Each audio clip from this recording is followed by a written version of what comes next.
Thursday, December 12th. Welcome to the morning show. I'm Bolubi. For the weather, today will be sunny with a high near 42, west wind 10 to 15 miles per hour, with gusts as high as 30 miles per hour. Tonight, expect mostly clear skies with a low around 24. Wind will be from the west at around 6 miles per hour, becoming calm in the evening. Friday will be mostly sunny with a high near 37 and northwest wind 3 to 7 miles per hour. For our events, come to the Elkton Presbyterian Church for Santa's workshop. Santa will be there Friday from 5 to 8 p.m. and Saturday from 4 to 7 p.m., along with cookies, hot chocolate, Christmas music, and more. This Friday, visit Elkton's downtown merchants from 5:30 to 7:30 p.m. to sample cookies and vote for your favorite at the Christmas Cookie Throwdown. Don't forget to take a picture with the town's Christmas tree. The annual popular Hall Christmas Parade of Horses and Market returns to historic Chesapeake City, Maryland. One of the most beautiful Victorian towns in the country will be the home of a Christmas wonderland on Saturday, December 14th. The parade is to include riding teams and horses of all kinds, plus our own European Father Christmas. For the news, the long arm of the law caught up with Masio de Leon Freeman as he sits in a New York City jail awaiting extradition to Elkton to face murder charges. The Cecil Whig's Carl Hamilton reports that Freeman was being held in New York on unrelated charges when it was learned that he was wanted in Maryland as a suspect in a Hollingsworth Manor shooting in November. See the Cecil Whig for the complete story. And our feature today, coming to Elkton Music Hall tomorrow evening for their tribute performance of the jazz rock band Chicago, is the Rock Orchestra. With us this morning are the founders of TRO, Joe Trainor and Matt Urban. Good morning and welcome to the morning show. Good morning. How are you? Doing well. So, while most tribute bands focus on one band to emulate, the Rock Orchestra has performed the music of several quite different bands. Was this your intention from the start? Yeah, it was. We kind of set out. We realized there were lots of tribute bands out there that were specifically focused on one group, and we thought it would be a lot of fun and good for us as musicians to mix it up and try to play a lot of music by a lot of artists that we enjoy. So that kind of spawns for me because I get bored pretty easily. So I'm like, oh, I'll spend a few months working on something, but I'm done. I'm going to move on to something else. And I was like, well, we can model this after an actual symphony orchestra or a theater company where we choose several shows a year. We cast those shows, we perform those shows, we market our entire season this way. It keeps it fun. We get to play with a lot of musicians, and we get to have a diverse set list to play with throughout the year. Yeah, and I think that's the joy for it is really challenging ourselves with new material. And Joe and I have so much fun looking at the list of potential artists that we can cover and figuring out what makes a really good season, what makes a really good experience for the audience, and what lights us up. And we try to generally do our season with a mix of all the above, and it keeps it interesting, and it allows us to cycle through a number of different people. So it's a really enjoyable process. That's great to hear. And within the rock genre, how do you find musicians that are just right for the part? We are really fortunate to be incredibly blessed with a wealth of musical talent in this area. The number of world-class musicians that are living in this area is staggering. Joe and I, a lot of the genesis for the Rock Orchestra comes from an event that happens every year called Shine a Light that brings together 60 to 70 musicians in a tribute concert at the Queen that raises money for underprivileged youth and music education for underprivileged youth in Wilmington. So there's a ton of people, musicians that show up to that.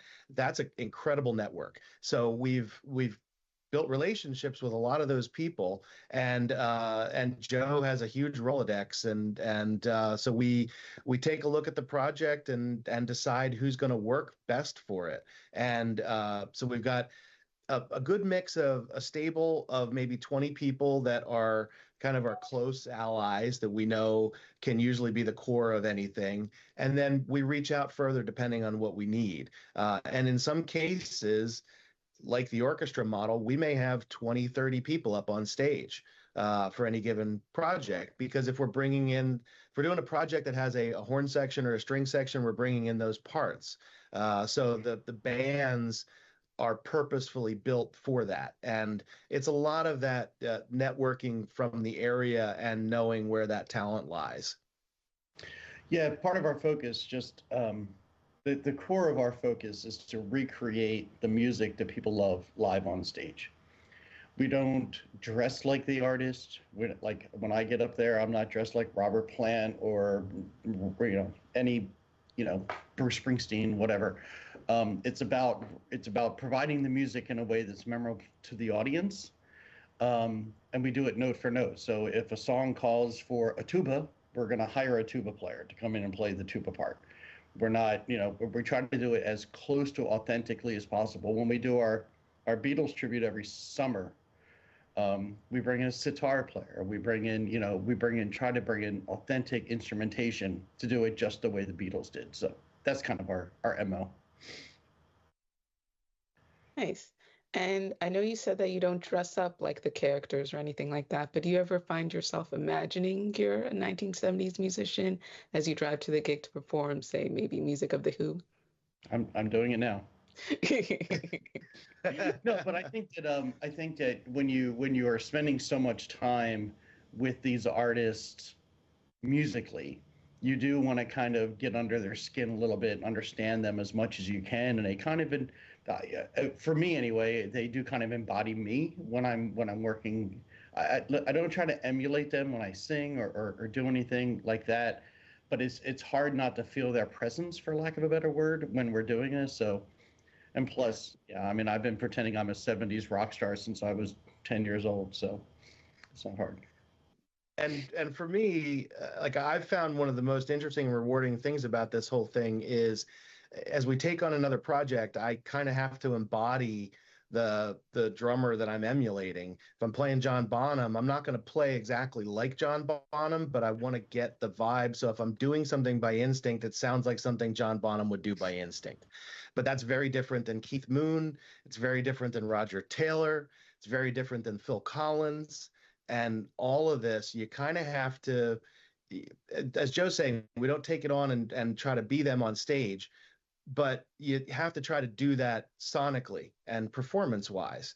And I think that's a really interesting piece of what we do. And Joe, talking about not singing like anybody or trying to sound like them, it's really interesting because Joe has this strange ability. Whatever project we're working on, people will say, "Oh my goodness, he sounds just like blank. He sounds just like," but he doesn't. He's always singing like Joe Trainor, but it's so authentic in the presentation that the audience can map themselves into. I am hearing this singer sing these parts.